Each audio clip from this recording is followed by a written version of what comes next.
Eu sou a Carla Belitardo, sou presidente do IAB. Estou aqui também com o Raço, a Nicole, que é a coordenadora. Eu queria fazer uma rápida lembrança novamente sobre o que é a nossa associação, tá, gente? Somos mais de 1.300 alumni no Brasil. Desses 1.300, 600 mais ou menos são membros da associação, são aqueles que contribuem com a anuidade para a gente manter essa atividade, mas o trabalho é todo feito por um número de 30 voluntários e que esse ano cresceu para 40, porque a gente teve aí novos 10 voluntários que se juntaram a nós para apoio nas ações do Covid, tá? Então, a gente teve um grupo extra de voluntários esse ano, de todo um trabalho de engajamento pelo Covid. Então, assim, a gente esse ano teve que se readaptar, sair do networking presencial dos webinars, conseguimos manter a atividade da associação e estamos aqui também planejando para o ano que vem, acreditando que ainda vamos continuar um pouquinho, mas tem sido bem frutífero, temos tido uma participação muito interessante, speakers muito interessantes, e agradecemos sempre o apoio, claro, de todos os voluntários, eu também sou voluntária, de manter essa associação ativa. Então, queria dar alguns reforços aqui, a gente está agora, realmente, durante o SIC, que é o Community Impact Challenge, vocês devem ter recebido alguma comunicação sobre essa ação de engajamento. É uma ação alumni, não é da escola, são as alumnis globais que se juntam por uma causa, é uma causa muito interessante, que eu reforço, de novo, todos que estão aqui, que são alumni e que não são alumni, que busquem conhecer um pouquinho só mais sobre o SIC, se inscrevam, façam uma pequena contribuição de falar, me engajei, vou dar a minha pequena contribuição, vou aprender sobre Sustainable Food Habits. Então, assim, vai o meu pitch aqui realmente de convidar vocês a apoiar esta causa que vale a pena, tá? E apoiar, sem dúvida, com o engajamento aí na associação. Então, não quero me alongar muito, eu vou passar a bola para o nosso líder do clube, o Juliano. Eu acho que o que é importante também enfatizar aqui, que hoje é um webinar do evento do Clube de Empreendedorismo. É importante até ter uma interação entre os clubes, a gente tem eventos costumeiros do Clube de Anjos, a Tabas esteve presente na última plenária do Anjos, temos o Clube do Endeavor, que já olha o empreendedorismo de impacto, e eu acho que é super frutífera essa interação dos clubes, que a gente hoje vai ouvir a história dos nossos alumni empreendedores, mas interagir com investidores anjos da nossa base de alumni, outros que estão interessados em focar de impacto, e em outros clubes que a gente tem, carreiras, etc, etc. Tá bom? Então, um prazer, tá? Tá aqui com 3 alumni. Já vou passar a bola para o Juliano, já deixando a minha pergunta aí para quando for o debate, tá, Juliana? A minha pergunta é quando é que a gente vai ter uma alumni mulher aí nesse corpo de empreendedores, tá? Então, eu não conheço, tentei achar umas aí, não consegui e tal. Se tiver alguma na plateia, fale comigo. A próxima sessão tem que ter uma ou, melhor ainda, ser a maioria feminina aí como empreendedora alumni, tá bom? Juliano, passo a bola para você aí para a introdução do nosso webinar e dos speakers. Bem-vindos. Vamos lá, gente. Abraço. Obrigado, Carla. Então, fica o compromisso de fazer um outro evento daí com empreendedoras mulheres também. Então, empreendedoras mulheres, se tiverem alguma no call, fale com a gente para a gente conseguir organizar. Bom, queria agradecer a presença de todos que já estão na sala e também agradecer muito a presença dos nossos convidados aqui, os 3 empreendedores que vão, com certeza, fazer um bate-papo super bacana aqui. Então, acho que, dando start aqui, enfim, acho que muita gente que vai para o INSEAD tem o sonho de empreender, mas acho que poucos realmente conseguem levar adiante e realmente se lançar nessa aventura que é começar uma empresa. Então, eu juntou aqui um time seleto de empreendedores de promotions recentes, né? Para contar aqui um pouco para a gente como é que é empreender na prática, como é que é lançar uma empresa. E a ideia aqui é a gente cobrir algumas dimensões, né? Desde a identificação da oportunidade até como é que você monta um time, como é que foi a experiência deles com funding e um pouco de lições aprendidas. A gente tem um tempo curto relativamente, acho que para tanto tema. Vamos ver se a gente consegue aproveitar o máximo possível. Então, a gente tem 1 hora marcada.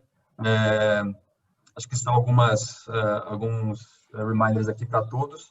Então, acho que peço para todo mundo manter os microfones no mudo. A ideia é a gente fazer uma sessão de Q&A aqui com todo o público mais para o final, então, e vai ser aqui pelo chat. Então, peço que assim que a gente abrir, quem tiver dúvidas, mande aqui no chat, se identificando, mencionando para quem que é a pergunta, para daí a gente faça. E peço que responda também a um formulário de feedback que a gente vai circular mais ao final da reunião, super importante. Então, queria aqui apresentar o Leonardo Morgato, que é 19D, que é co-founder e CEO da Tabas. Queria apresentar o Alexandre Gattas, que é 16D, MBA, é co-founder e CEO da UnDoctor. E o Thiago Torres, que é MBA 19J, que é co-founder e CEO da Pipo Saúde. Muito bem-vindos e vamos em frente aqui. Acho que eu queria abrir pedindo que cada um se apresente, conte um pouquinho de você, conte um pouco do seu negócio. Vamos lá, vou selecionar aqui alguém para começar. Thiago, você pode começar? Posso, vamos lá. Primeiro, obrigado aí pelo convite, um prazer estar falando aqui com todo mundo. Se não der tempo da gente passar os temas aqui, quem tiver dúvida depois também fica à vontade para entrar em contato. Contando um pouquinho de mim, eu sou economista. Antes de ir para o INSEAD, eu trabalhei por 6 anos em Private Equity, onde eu fazia investimentos aí em empresas mais tradicionais, empresas maduras ali, nas quais crescer 10%, 15% já era bastante, até um momento que eu fui fazer investimento na Stone, empresa de maquininha lá, antes do IPO deles, e aí eu fiquei boquiaberto ali como uma empresa do Rio de Janeiro, com 6 anos, estava lutando de frente a frente ali com o Cielo e Rede. Aquilo ali meio que chamou minha atenção. Eu falei, cara, se eu não entrar nesse mundo de tecnologia e inovação, ferrou, né? Porque são esses caras aí que vão dominar a indústria, todas as indústrias daqui para frente. Então, desde essa época, eu comecei com a ideia de empreender e me envolver em tecnologia, não necessariamente empreender, né? Acho que eu queria entrar no mundo de tecnologia e inovação, e esse foi até o racional para eu ir fazer MBA. E o INSEAD acabou casando super bem, porque eu tinha muito interesse de ir para a Ásia, que era a minha vontade de ver as inovações que estavam acontecendo lá, que sempre achei que eram muito mais similares ao Brasil. Acontece que mesmo antes de eu ir, a Manu, que é minha sócia, CEO da Pipo e minha amiga de longa data, ela sabia desse desejo, ela também tinha vontade de empreender, e ela já me procurou para falar, acho que a gente tem uma oportunidade de empreender em saúde, que é um mercado enorme, super tradicional e que foi muito pouco impactado por tecnologia versus os outros mercados aqui que a gente está olhando. E aí a gente começou lá, eu lembro quando eu estava embarcando para o INSEAD, a gente estava olhando a oportunidade já de começar um negócio que não era o que a gente faz hoje, era uma outra ideia, mas era no mundo da saúde. E eu aproveitei muito o INSEAD para testar essa ideia e tentar desenvolver esse negócio, que acabou dando errado. Então lá a ideia era fazer um antifraude para as operadoras de saúde, tentar diminuir desperdício e erro no setor. Não deu certo, mas foi a nossa portinha de entrada para ver a oportunidade em saúde. E aí, mais para o final do MBA, a gente pivotou aqui, né, como a turma gosta de falar, para focar em quem contrata os benefícios de saúde. E aí, no fim do dia, aqui no Brasil, estruturalmente, são as empresas. E aí, quando a gente começou a entrar nesse problema a fundo, a gente viu que era um problema super grande, mais de 300 bilhões de reais ano, no qual a experiência era muito ruim e um mercado totalmente tradicional. E aí que veio a ideia, assim, a gente juntando muito das entrevistas com o que existia no mercado, a gente viu a oportunidade de construir uma plataforma digital de benefício de saúde, onde a gente tem um marketplace de produtos e serviços de saúde que ajuda as empresas a contratarem a cobertura certa para os seus colaboradores, então recomendar os produtos que fazem sentido para a população dela, olhando tanto qualidade quanto custo, e aí oferecer um software para elas gerenciarem isso e acompanharem toda a utilização desses benefícios de maneira centralizada. E aí, fazendo isso, a gente está entrando numa briga de cachorro grande aqui, que é tentar disrupcionar o mercado de corretor de seguros, que é um mercado super tradicional aí e burocrático, analógico. Então, esse é um pouquinho da Pipo. A gente começou ela imediatamente depois que eu voltei do MBA, em julho do ano passado. E estamos aí na luta e na montanha-russa, que é esse empreendedorismo. Maravilha. Muito legal. Ale, quer tomar a palavra? Contar um pouquinho sobre você e o OnDoctor? Vamos lá. Bem, meu nome é Alexandre Gataz, sou co-founder e CEO da OnDoctor. Nós criamos a OnDoctor em outubro do ano passado, completamos um ano agora, desde o momento da ideia até o momento que estamos hoje, né? A ideia aqui é trazer saúde e bem-estar para os brasileiros através, né, do uso da tecnologia, da telemedicina. Quando a gente começou a estudar o setor de saúde, né, e conversar com as pessoas, a gente percebeu que existe um grande consenso aí que as pessoas não gostam de ir ao médico, né? E como o Thiago comentou, a gente percebeu duas grandes tendências ou pontos principais. A primeira delas é que a experiência, né, do usuário, ou seja, a jornada do paciente é muito ruim, né? E em segundo, que o acesso à saúde no Brasil ou é muito difícil, ou muito cara, ou uma combinação dos dois. Então a gente veio com uma solução justamente para atacar nesses pontos, através da nossa tecnologia, né, de telemedicina.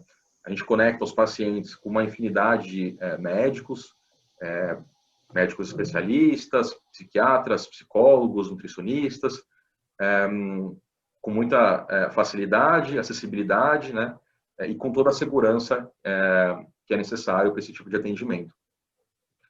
Estamos aí em fase ainda inicial, né, de negócio. A gente operou de março até julho, mais ou menos, um modelo de um protótipo, oferecendo basicamente consultas gratuitas para pessoas que tinham dúvidas ou algum sintoma, né, relacionado ao Covid. E em julho a gente colocou no ar o nosso aplicativo, tanto na Google como Apple Store. Então a gente está bastante animado aí, acredita muito no potencial da telemedicina, né? Mas acima de tudo no potencial e no impacto que a gente consegue gerar com essa tecnologia, né? Levando uma saúde de qualidade, de respeito, para uma série, né, de lugares com pouco acesso. Então, a gente está bastante engajado nessa jornada. Um pouco de mim, eu tenho 33 anos, sou casado, tenho 2 filhos, Maria Fernanda, de 2 anos, e Joseph, de 1 mês. Eu trabalhei 6 anos em Corporate Banking em São Paulo, antes do INSEAD. Sou de 16D, então em 2016 fui para o INSEAD. E depois eu fui contratado por um grupo holandês, para um programa de General Management. Morei 2 anos e 3 meses na Holanda, depois para os Estados Unidos, e hoje é onde resido. Faz 1 ano que eu moro nos Estados Unidos. Maravilha. Muito legal, cara. Obrigado. Léo, quer ir lá? Vamos. Bom, primeiramente, muito obrigado.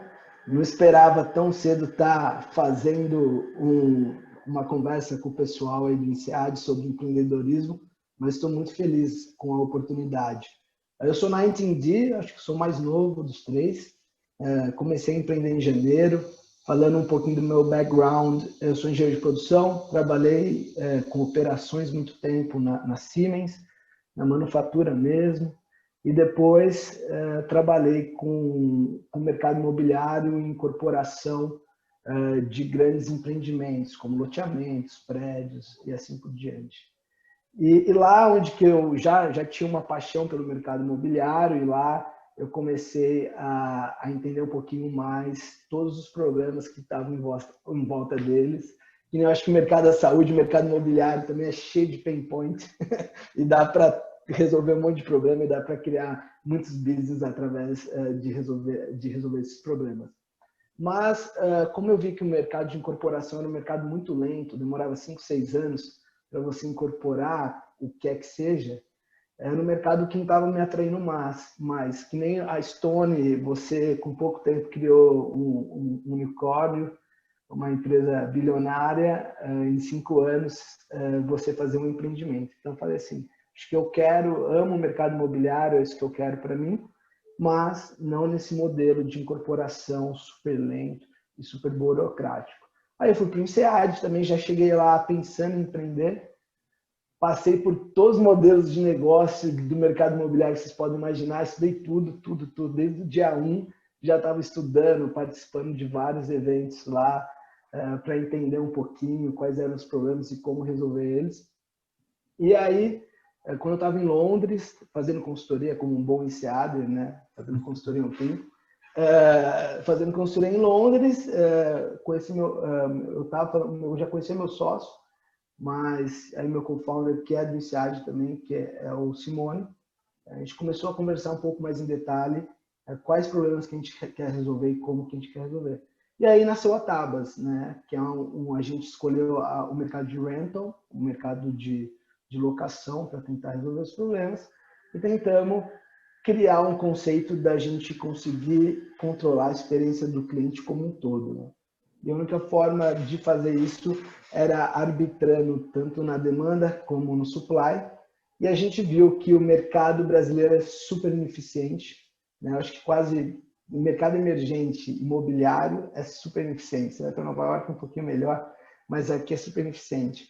E aí a gente falou assim, vamos atuar nessa ineficiência tanto da parte do apartamento, do asset, como na parte também da demanda do cliente, né? Obviamente tem aí unicórnios brasileiros que não Quinto Andar, que resolveram alguns dos problemas, mas a gente está querendo resolver o problema da cadeia como um todo e a gente é dono do imóvel. De alguma forma, a gente transforma o imóvel de uma maneira para que os nossos clientes, né, que agora a gente tem cliente, incrivelmente, depois de 6 meses já temos cliente, e bastante, a gente já consegue atender eles com um conceito global, né? Não só da gente ser um marketplace e fazer o match da demanda com o supply, né?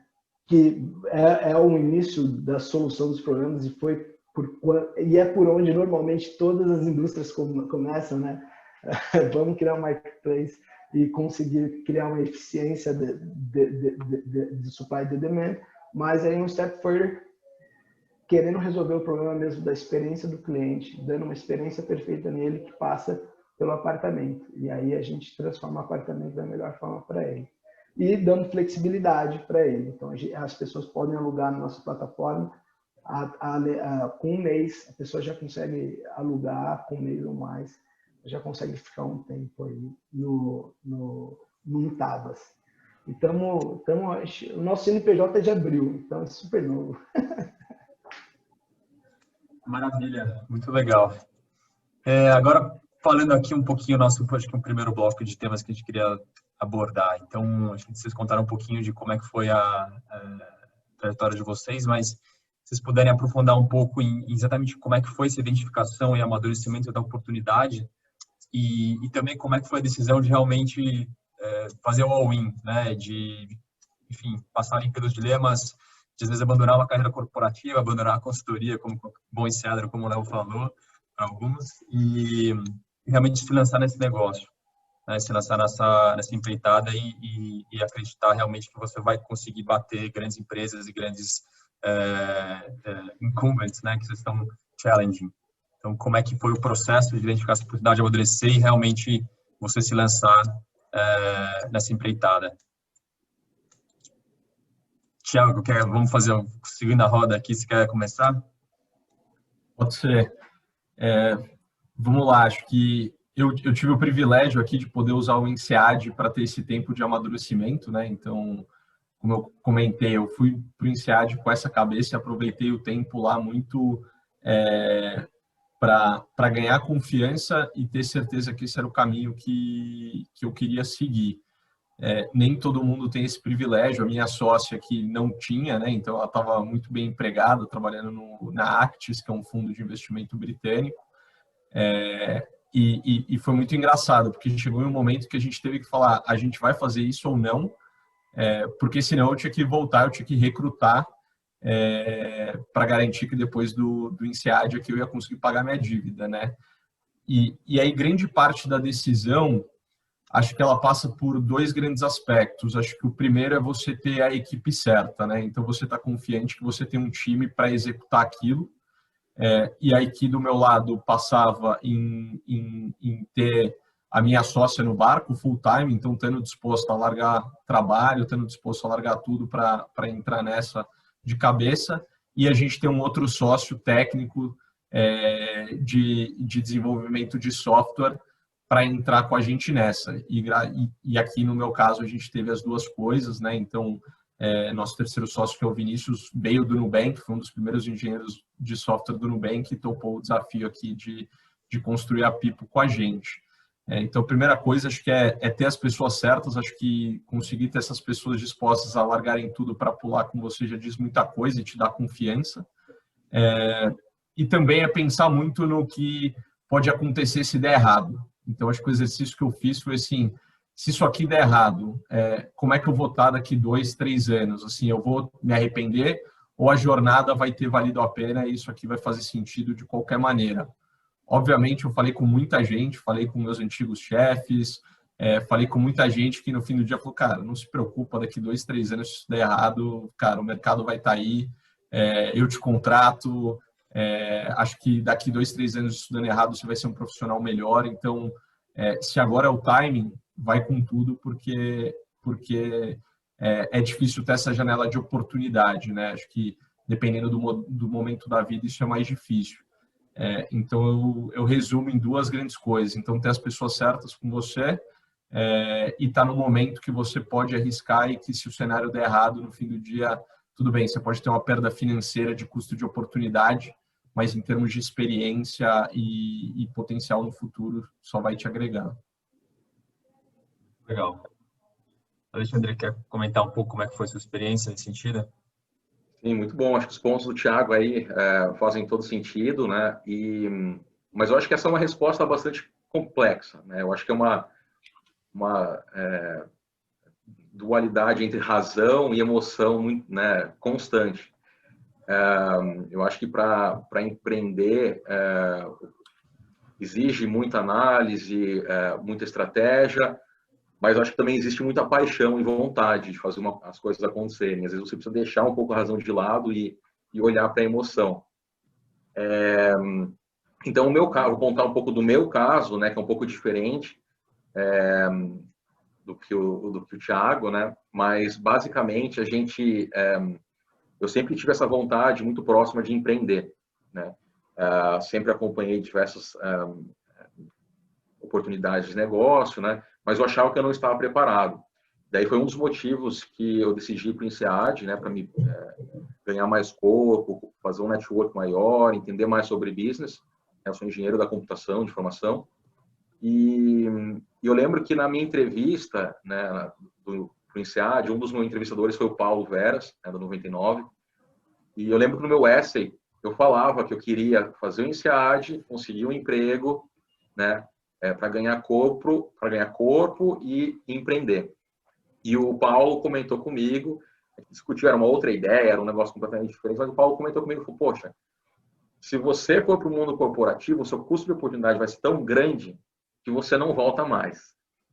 Então, você não vai empreender. E, em segundo ponto, quando você vai para o MBA, você aprende tanta coisa que você começa a medir tanto os riscos que você vê que não vale a pena empreender.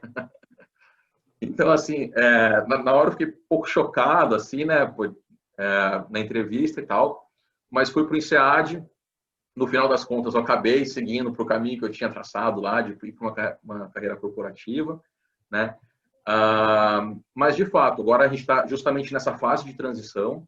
A gente montou a Undoctor, colocou o produto no ar e a gente está fazendo essa transição de executivos, né, os 3 co-founders, para uma carreira full-time na nossa startup.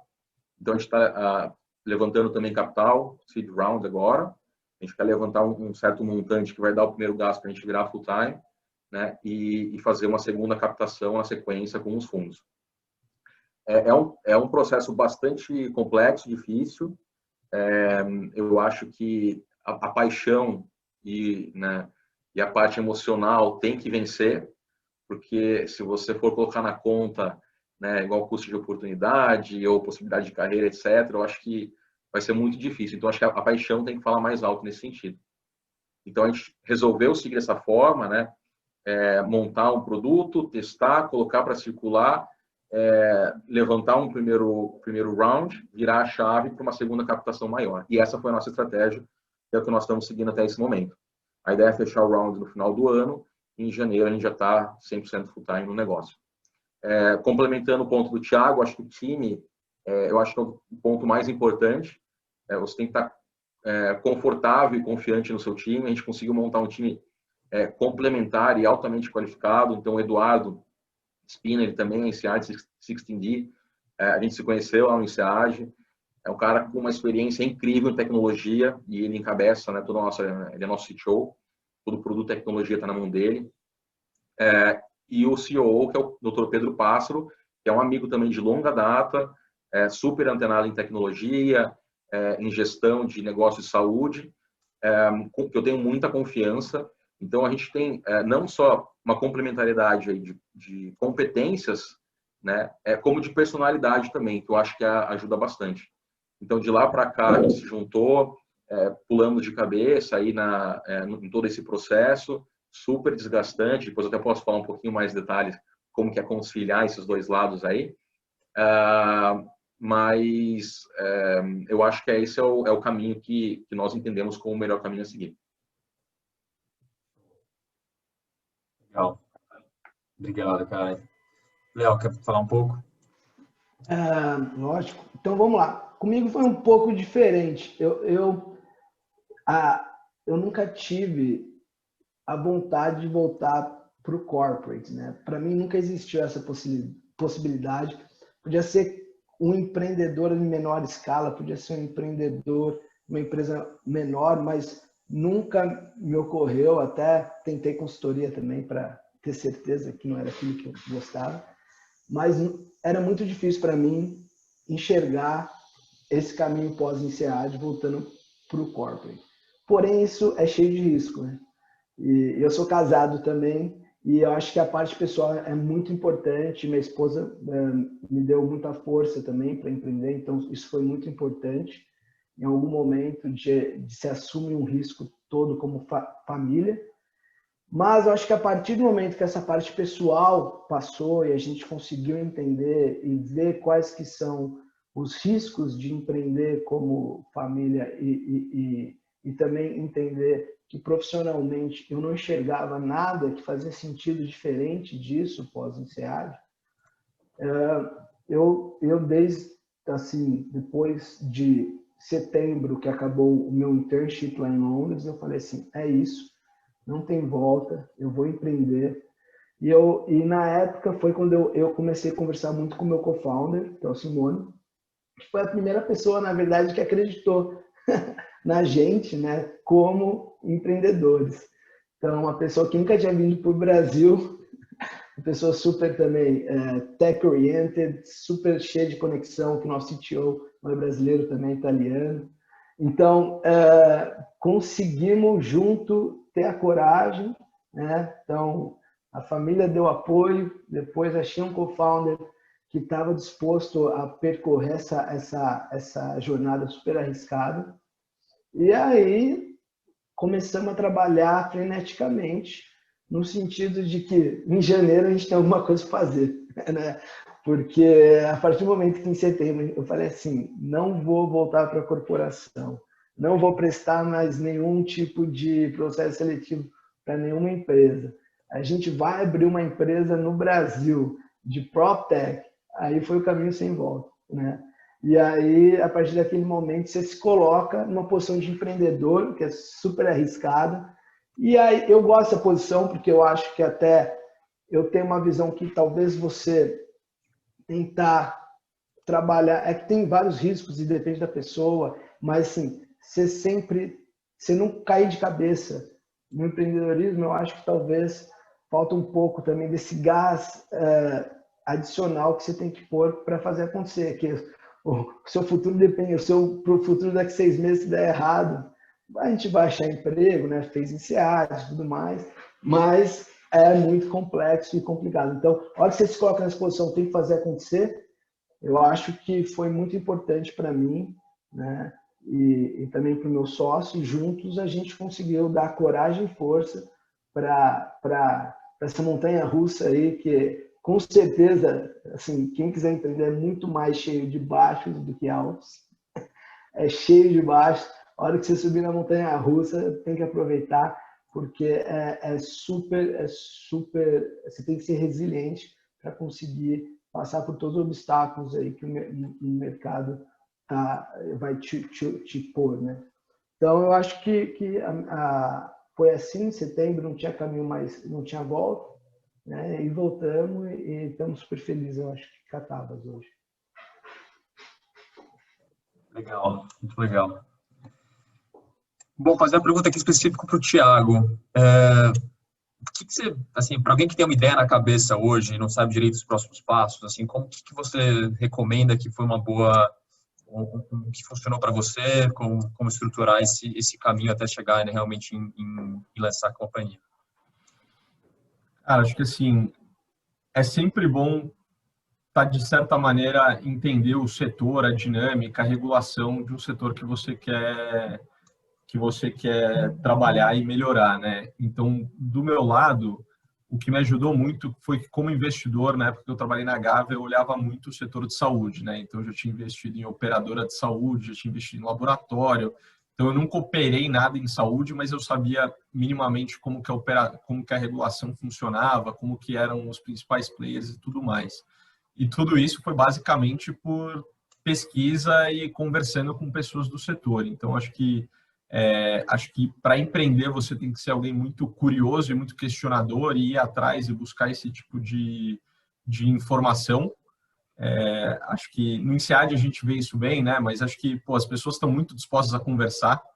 Então, volta e meia, eu pingava alguém no LinkedIn que não tinha nada a ver, nunca conheci na vida, não tinha ninguém em comum. Falava, cara, estou pensando em alguma coisa, topa bater um papo. As pessoas topavam, assim, óbvio que não é 100%, mas era um percentual relativamente alto. Então, acho que é muito importante fazer essa pesquisa e acho que depois que você entende que aquele setor, de fato, tem uma oportunidade, tem um ângulo para você entrar, aí você tem que entrar na dor e entender essa dor muito bem. Então, no nosso caso, quando a nossa ideia lá atrás de antifraude para as operadoras de saúde deu errado, quando a gente falou, não, vamos focar em quem contrata a saúde e entender a jornada dessa pessoa, o que a gente fez foi fazer entrevista com empresas e com tomadores de decisões sobre saúde dentro das empresas. Então, a gente fez, assim, foram 34 entrevistas dentro de 2 semanas, num roteiro super bem definido para a gente entender qual era a dor e como é que a gente tinha um ângulo ali para atacar aquilo. Na época, eu lembro que foi super maçante, mas a gente volta e meia, volta nessas entrevistas até hoje, assim, para falar, não, qual que era a dor, o que a gente estava querendo resolver, vamos priorizar, porque acho que empreender tem esse grande desafio, né? Acho que o lado bom é que é uma folha em branco, você pode fazer tudo, o lado ruim é que é uma folha em branco e você pode fazer tudo. Então, assim, o grande desafio é você priorizar e saber o que atacar.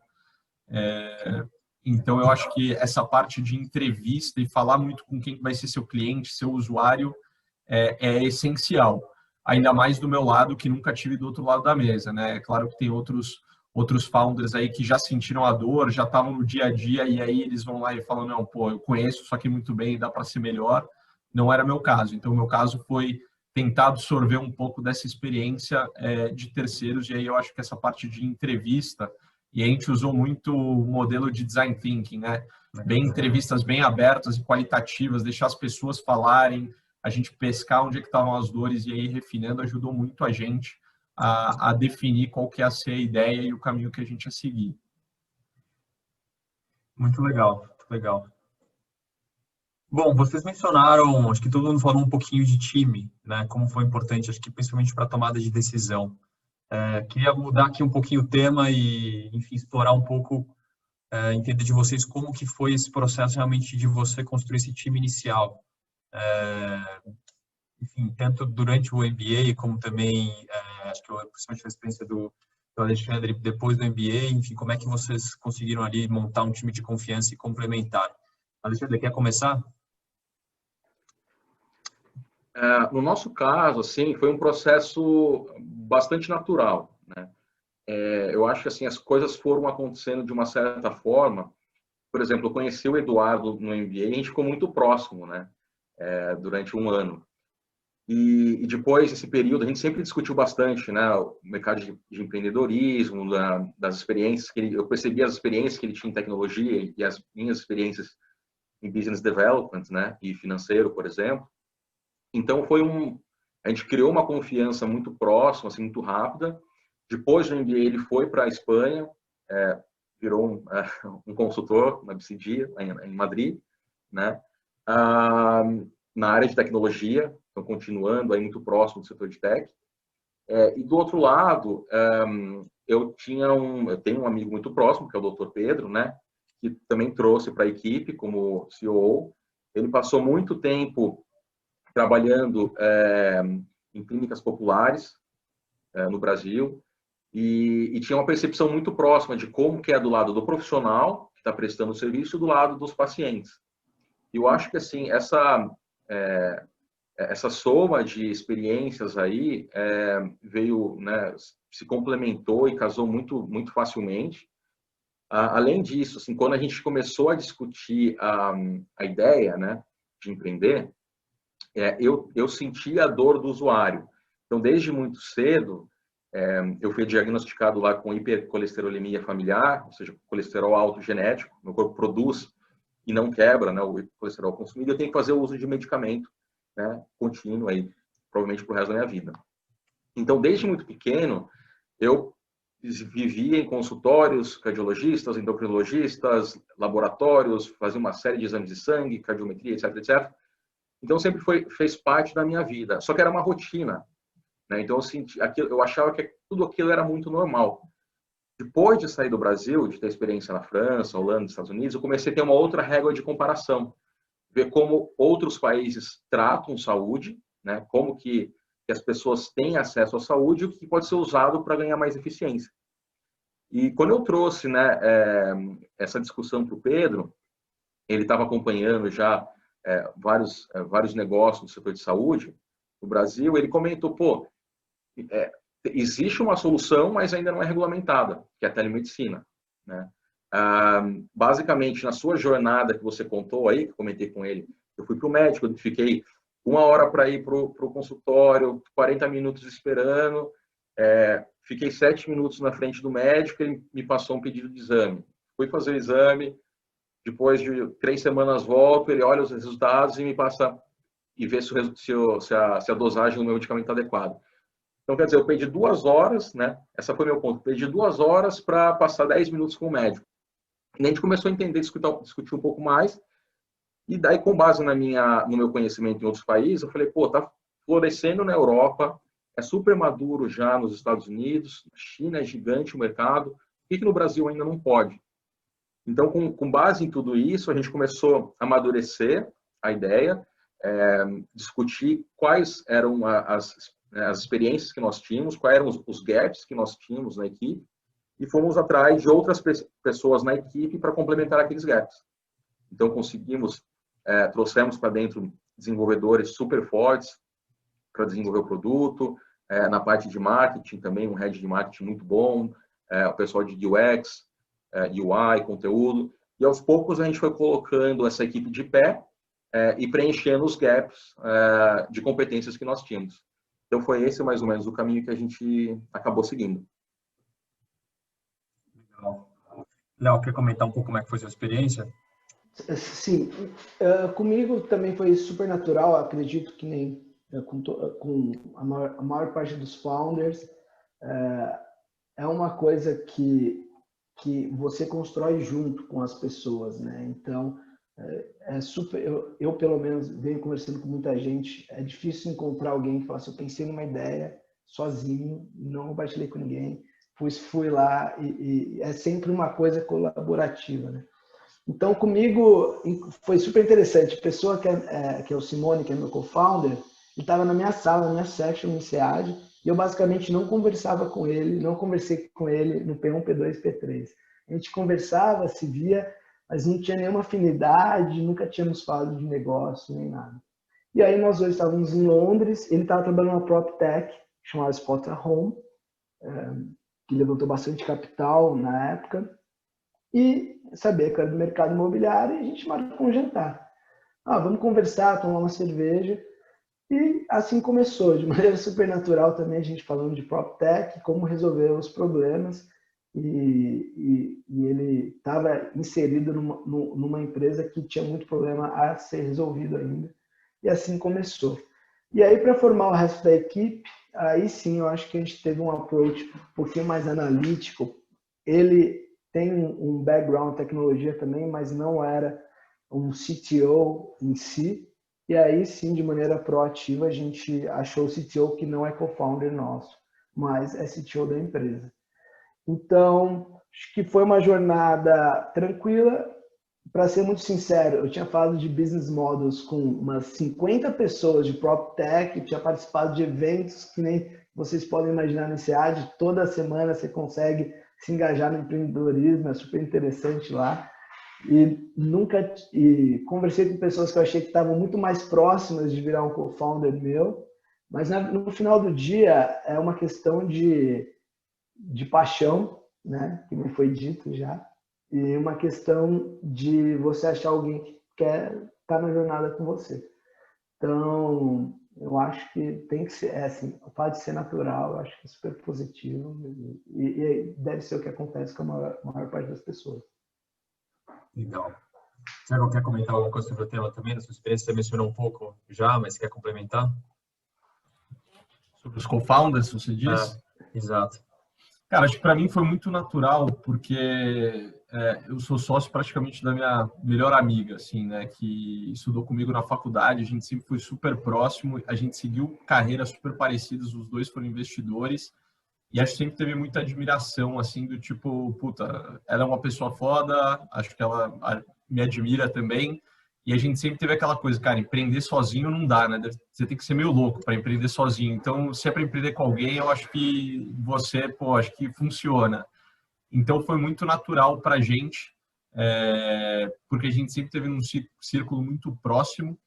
E aí, trazer o Vini, que é nosso terceiro sócio, que é nosso CTO, aí foi uma baita sorte, assim. Acho que a gente tem um amigo em comum com ele, sabia que ele tinha o desejo de empreender eventualmente. A gente começou a namorar ele quando a gente tinha ideia do antifraude, e ele falou, cara, adorei vocês, mas essa ideia é uma merda. Aí a gente continuou namorando.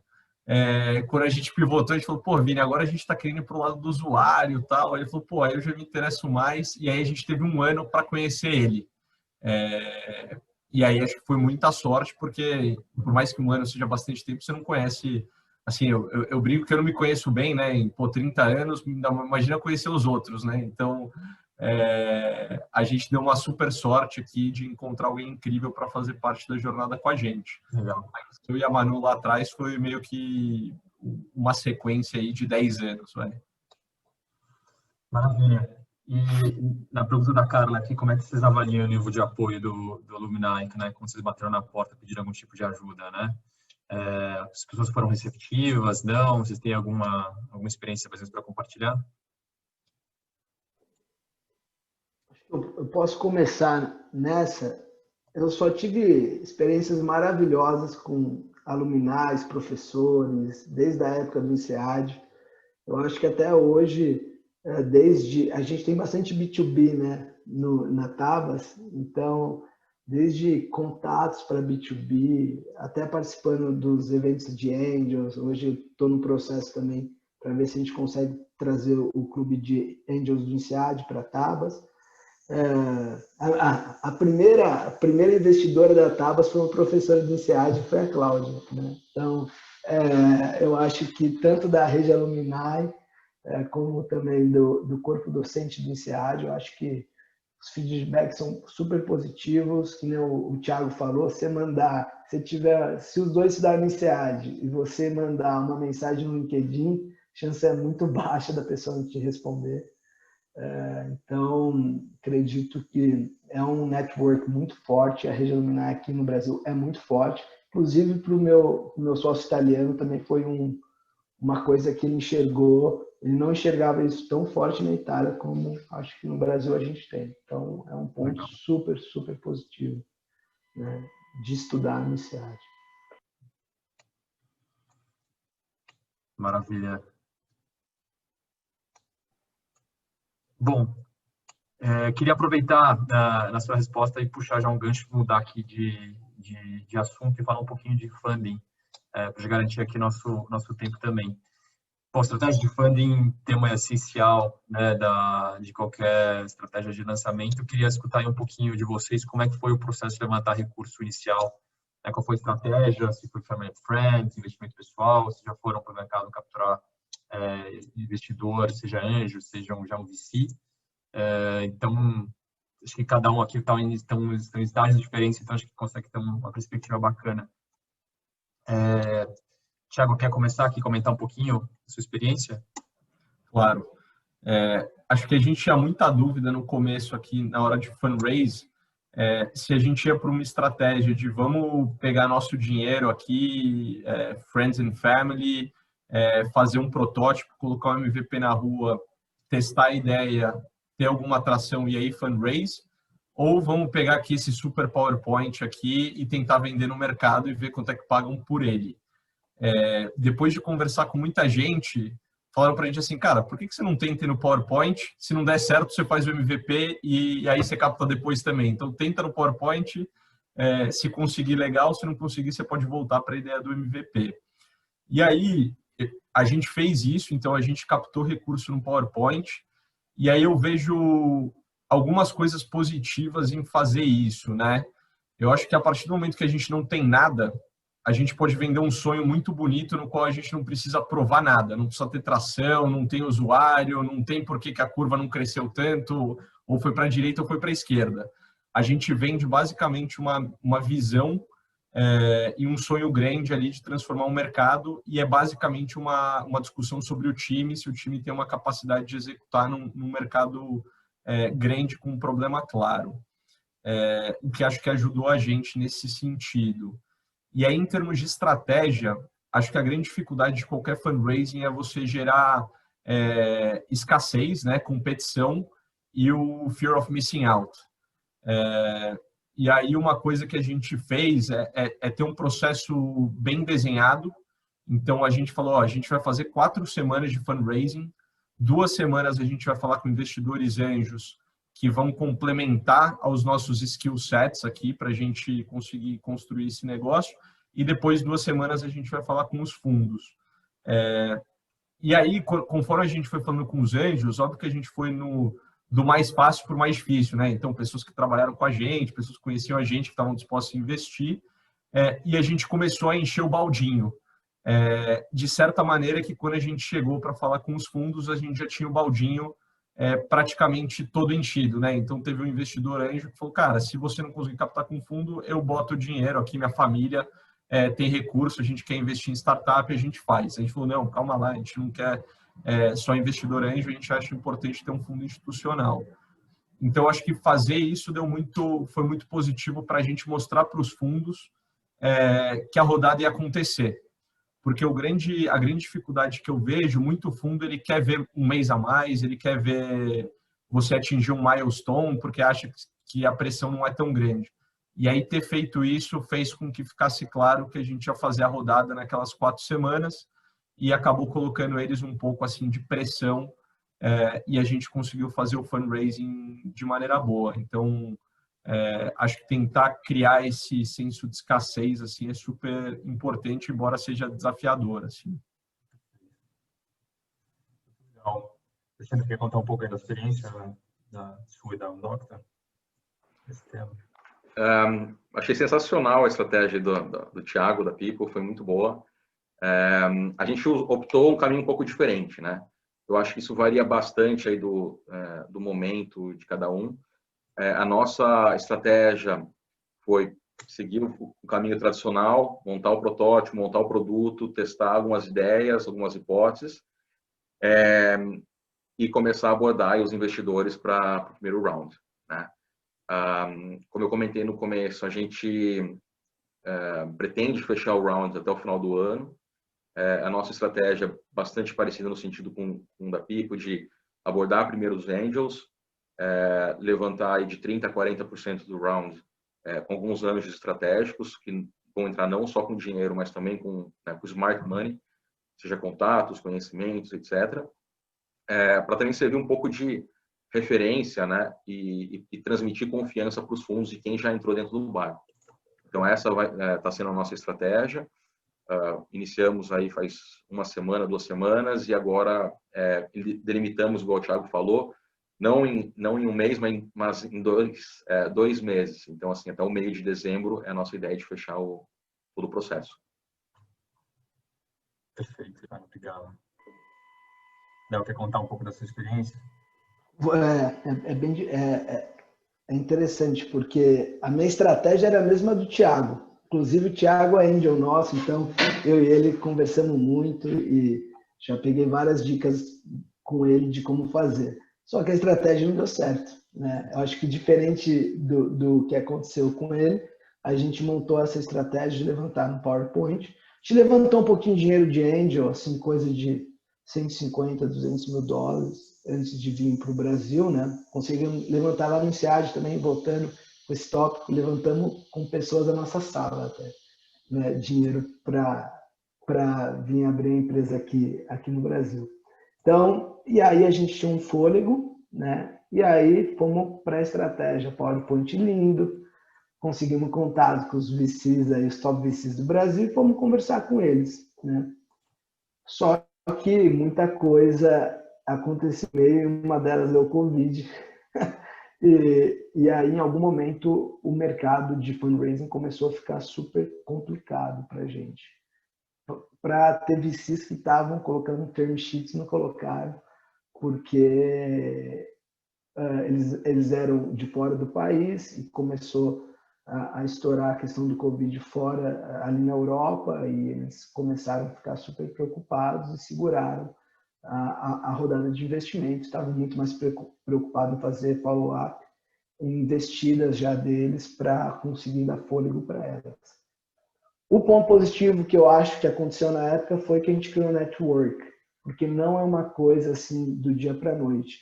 Então, mesmo que você vá conversar com os VCs e com institucionais, e mesmo que você não consiga levantar o dinheiro, é muito válido, porque você consegue criar network, você consegue mostrar para eles, você consegue conversar, passar a sua ideia.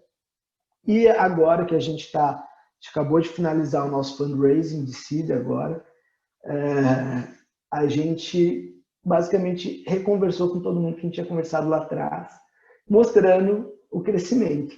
Então foi super legal, as pessoas que viram o PowerPoint, viram a execução após disso e conseguiram, inclusive o VC que investiu na gente pelo que a gente entregou em 4, 5 meses.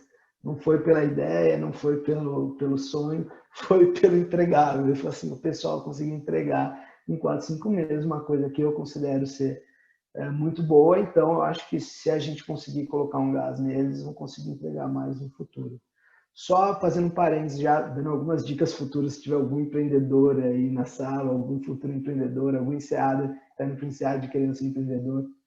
O mundo de VC é bem fechado, então, alguns cuidados que eu digo, eu começaria a falar com o VC ainda antes.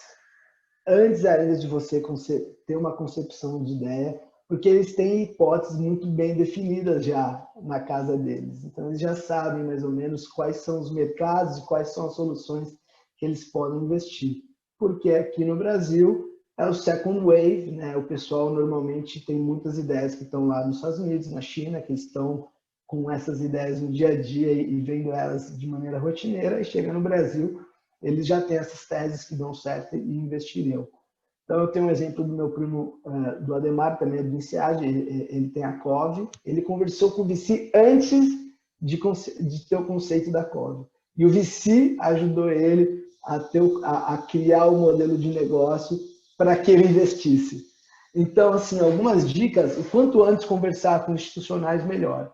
Se é na hora do PowerPoint, dá certo que não, Thiago, superstar, maravilhoso, mas o quanto antes a gente conversar com eles, é melhor, porque você consegue alinhar também até algumas coisas que eles têm muita visão de mercado, eles estudam isso o dia todo, eles recebem deck o dia todo, então eles têm muita informação que pode compartilhar e que consegue, talvez, criar um modelo que seja mais compatível pela tese de investimento deles e pelo mercado.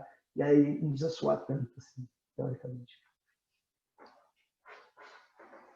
Legal. Bom, a gente já está com o tempo aqui já quase esgotando, né? A gente combinou de acabar às 7h30. Você já começou a dar algumas lições, Léo, acho que para todos. Eu queria daí, acho que para fechar aqui, pedir para fazer também um round table aqui de olhando para trás, se vocês teriam feito algo diferente e lições aí para quem está pensando em empreender, qual que é o takeaway aí que vocês dariam para todos. Então, quer começar, Ale? Olhando para trás, eu faria o que o Thiago e o Leonardo acabaram de compartilhar. Eu acho que a gente... Esse 1 ano do INSEAD, eu acho que é um ano de ouro, digamos assim, onde você pode maturar a sua ideia, criar as conexões, alavancar no conhecimento, né, dos seus amigos, para discutir estratégia, modelo de negócio, oportunidades, etc. Então, eu acho que poderia ter sido utilizado, né, para maturar esse negócio. Obviamente, não necessariamente o timing é o mesmo timing, né? Eu fiz em 2016, a gente resolveu empreender em 2019. Então, as coisas, obviamente, mudaram de lá para cá.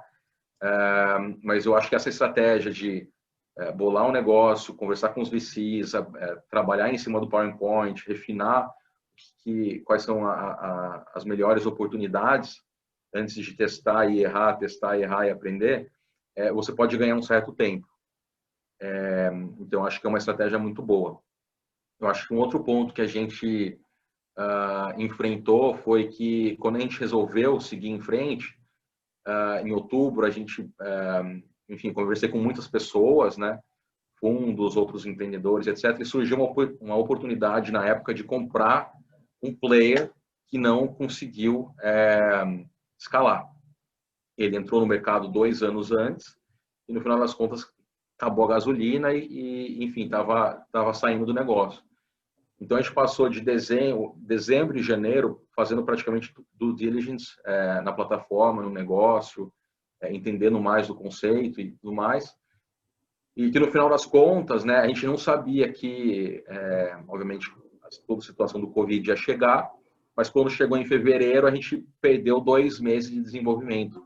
A gente decidiu não seguir com o negócio e desenvolver a nossa própria plataforma. E, no final das contas, aqueles 2 meses foram muito valiosos, né? Mas, no final das contas, a gente recuperou esse tempo, acho que a gente conseguiu avançar bastante nos meses seguintes, mas foi um caminho, aí uma lição aprendida, né? Talvez não colocar todos os ovos numa única cesta ali, fazer as coisas em paralelo, poderia ter funcionado um pouco melhor. Mas acho que esses foram os grandes pontos, né? Eu acho que cada história é diferente, o que funciona para um não necessariamente funciona para outro, né? E você tem que garimpar e descobrir o melhor caminho para você. Legal.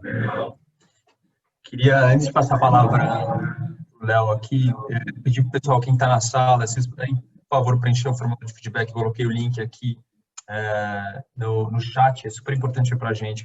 Leva 1, 2 minutinhos no máximo, poucas perguntas. Léo, quer falar? Então, eu acho que uma coisa eu já falei, eu começaria a conversar com investidores institucionais antes do round, antes de fato começar a desenvolver o business model, porque eles têm muito ainda que trazer para a gente, para que a gente aprenda. E eu acho que uma outra coisa que eu fiz e tinha essa condição, e eu acho muito importante a pessoa saber que quando ela vai entrar no empreendedorismo, aquilo que talvez está planejando para acontecer em 2 meses vai acontecer em 8. Então, tem que ter fôlego, tem que já entrar pensando no worst case scenario, não pensem que as coisas vão ser fáceis, e se não tivesse fôlego e essa resiliência, a chance de desistir é muito grande. Então, eu acho que é mais um mindset também. Já tem que entrar imaginando que pode demorar muito mais do que esperado. Então, acho que foi essas 2 coisas que eu aprendi empreendendo, né? Por enquanto. Maravilha. Thiago. Boa. Pô, acho que do meu lado, assim, a principal coisa que eu aprendi, até por causa da nossa ideia que deu errado lá atrás, quando eu estava no INSEAD, assim, não se apaixonar por uma solução e se apaixonar por um problema. Acho que a solução ela pode mudar dependendo do tipo de tecnologia, do momento, tipo de cliente. Acho que você tem que se apaixonar por um problema e falar, cara, vou resolver esse problema, seja do jeito A, B ou C. E aí você sempre ter a cabeça aberta para estar disposto a mudar sua estratégia para atacar esse problema e resolver a dor que existe. Então, isso foi uma coisa que a gente demorou para entender e acabou custando tempo aí que, se a gente tivesse priorizado melhor e focado nas dores, a gente poderia estar muito mais na frente. Então, acho que isso é super importante. Maravilha. Bom, gente, eu queria, assim, os participantes, quem tiver pergunta, pode compartilhar aqui no chat. Se for específica para alguém, deixar isso claro aqui. Então, acho que a gente já são 7h30, então a gente estourou um pouquinho o nosso horário, mas acho que a gente pode ficar mais alguns minutinhos aqui. Quem puder, super bem-vindo. Tem uma pergunta aqui da Laura, né, que na opinião de vocês, começar a empreender em paralelo com outro emprego é algo viável? Acho que eu vou direcionar essas perguntas basicamente primeiro para o Ale, que acho que ele pode compartilhar uma experiência pessoal aí legal. Legal, boa pergunta, Laura. É viável? Eu diria que é possível, tá? É recomendável? Eu diria que não. É sustentável? Nem um pouco. Eu acho que, assim, por um tempo pode funcionar. Eu acho que dá para testar, dá para fazer bastante coisa em paralelo, mas acho que é importante lembrar que o dia tem 24 horas, você tem que entregar bastante já nas 8 horas no trabalho formal, né? Seria bom dormir um pouco e se alimentar, né? E ainda sobra aí umas 6 horas, 7 horas para você tocar o outro negócio. Então, assim, é muito difícil, é muito estressante, é desgastante para toda a equipe, né? Se você tiver outros founders na mesma tocada que você. Então, assim, eu acho que para você começar a testar é válido, pode ser um caminho, né? Se você não conseguir pular de uma única vez para um negócio, por qualquer motivo que seja. Mas eu acho que por um certo período de tempo. Mais do que um ano, eu acho que começa a pesar bastante.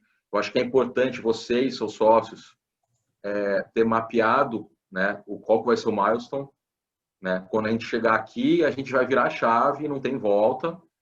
Estamos alinhados, sim, estamos alinhados, para também não ter nenhuma surpresa, né? Então, acho que é importante ter essa conversa franca na frente. É uma conversa difícil, mas é uma conversa necessária. Então, assim, na nossa visão, é possível, mas não é recomendável. Maravilha. Léo, Thiago, algum comentário? Eu acho que o Alex falou tudo e ainda tem a família, né? Faltou na hora as 2 filhas ainda, né? Então, conciliar tudo é super difícil e eu acho que o fato, que eu comentei no começo, o fato de você não ter outra opção te dá uma força, uma garra e uma vontade de fazer acontecer, talvez que tira totalmente da zona de conforto. Eu acho isso importante no começo, né? Mas é a questão de você ter também a opção de assumir o risco, que é um outro tópico que a gente pode falar muito sobre isso, mas a opção de você poder assumir o risco não são todas as pessoas que têm, e é compreensível esse início assim paralelo, que eu acho que dá um fôlego, te dá uma robustez, e para que você saiba a hora certa de pular no empreendedorismo. Acho que só complementando, acho que como o Alex falou, é super importante ter esses milestones, né?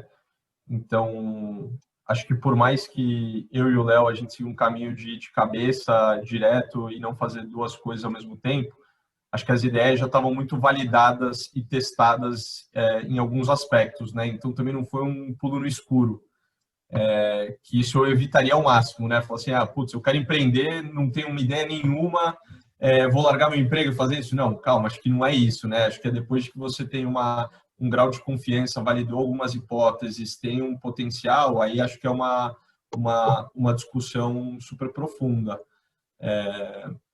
Então, acho que tem que sempre pensar, putz, o que eu preciso validar para tomar essa decisão, mas em algum momento você vai ter que estar disposto, porque ninguém vai colocar dinheiro na sua empresa se precisar, se você tiver part-time. Então, acho que o mais difícil é você conversar e um pouco nesse aspecto. Você vai falar com o fundo e falar, putz, mas eu não estou full-time ainda, tal. E E aí tem que estar muito claro para ele, falar assim, ó, eu não estou full time agora, mas em 31 de dezembro eu tô. E aí acho que já é super bom. Só para complementar também, eu acho que é importante a questão do foco, né? Se com foco a chance de dar errado é muito alta, né? Bastante alta, sem foco, então é quase impossível. Então, assim, acho que empreender exige muito foco. Então, acho que é super importante ter bem definido quando vai virar a chave e ficar 100% no negócio. Se possível, desde o começo. Maravilha. Pessoal, mais alguma dúvida? Se quiserem mandar aqui no chat ou, enfim, até abrir o microfone e fazer direto, fiquem à vontade.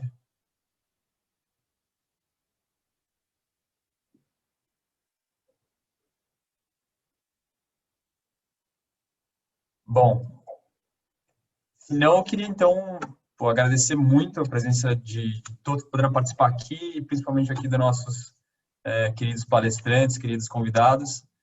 Acho que foi muito bacana, acho que passou rápido essa hora, porque o papo foi bom. E muito sucesso aí para vocês. Muito legal ter vocês aí na comunidade representando aí o empreendedorismo no INSEAD. Não é só feito de consultores o nosso hall de alumni. Muito bom. Obrigado, Parabéns, Juliano. pessoal. Valeu, pessoal. Obrigado, foi um prazer. Obrigado. Boa noite.